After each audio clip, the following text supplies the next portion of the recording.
Have you ever wondered if God is more than just a belief? What if God was an experience, a living reality inside your own mind? For the revolutionary psychologist Carl Jung, that's exactly what God was. He didn't approach God as a distant figure in the heavens, but as a powerful, psychological force that emerges from the deepest parts of our being. Whether you're a believer or a skeptic, Jung's ideas offer a fascinating perspective. God, he argued, lives within the very structure of the human unconscious. Jung wasn't a theologian, he was a doctor of the soul. He observed that across countless cultures and throughout history, humanity has been captivated by the idea of the divine. Where did this universal impulse come from? For Jung, the image of God springs from what he called the collective unconscious, a shared, ancestral reservoir of symbols and archetypes that all humans inherit. Think of it like a psychological DNA. This inner archetype of God is projected outward, giving birth to the world's myths, religions, and spiritual traditions. In Jung's own words, it is not I who create God, rather, God creates me. This suggests that the experience of the divine isn't something we simply invent. It's a profound force that flows through us, shaping our consciousness.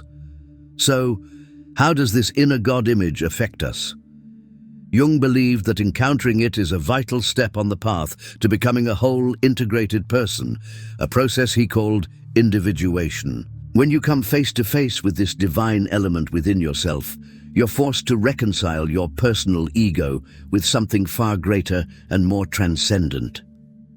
This powerful confrontation often doesn't happen in a church, but in your inner world, through vivid dreams, sudden visions, or even during moments of deep personal crisis.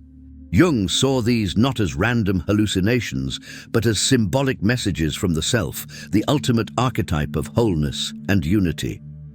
This is why Jung famously made a distinction between belief and experience. When asked if he believed in God, he replied, "I don't need to believe, I know." He wasn't claiming to have proof of a deity in the traditional sense. Instead, he meant that his own profound inner experiences had convinced him of a transcendent psychological reality, a force that was undeniable to him, far beyond any rigid dogma. He had experienced the archetype directly. So, according to Jung, God isn't just an abstract concept to be debated. It is the ultimate symbol of our own potential for wholeness, the deepest expression of the self, constantly calling us on a journey toward becoming who we are truly meant to be. It's a call to look not only to the heavens, but also within.